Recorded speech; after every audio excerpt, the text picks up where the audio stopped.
It was a full day of witness testimony at the murder trial of Michael Beard in Steuben County Court today. 13 people took the stand today, from the 911 operator to police investigators and a neighbor of the Clayton family home in Caton.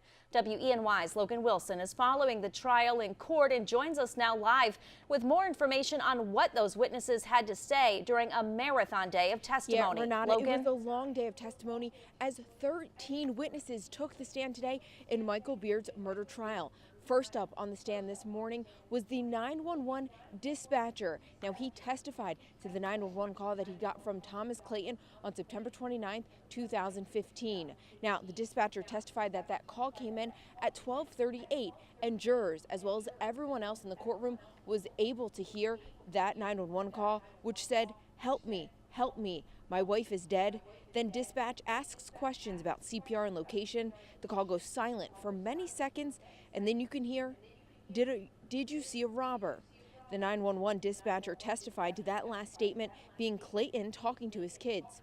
Next up on the stand was a neighbor who testified, saying Clayton arrived at his home in the middle of the night with the Clayton kids and said he was robbed. The neighbor's wife took the kids. The neighbor went back to the Clayton residence with Tom Clayton. When he got there, Tom warned him before entering. He then sat down in the dining room and motioned towards the kitchen. That's when the neighbor saw Kelly and immediately felt uncomfortable. A Steuben County Sheriff's deputy who was first on scene testified that Clayton was visibly upset when he arrived on scene. He also testified that he secured the scene because Clayton had told him that there was a robbery there.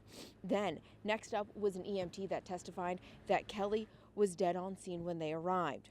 Next up was a New York State Police investigator that showed jurors 3D scans of the Clayton home so they can have a better understanding of when witnesses talk about things that happened at the crime scene that night. And lastly, before court broke recess for lunch, there was a New York State Police Forensic Unit investigator who testified about the blood swabbing process. Now, coming up on WENY News at 6, I'll tell you about the other 7 witnesses that testified in the afternoon of today's trial. And that'll be more police investigators as well as women from the home that Clayton apparently played poker at the night that Kelly died. So make sure you stay tuned for that at 6 o'clock. But for now, reporting live from the Steuben County Courthouse, Logan Wilson, WENY News.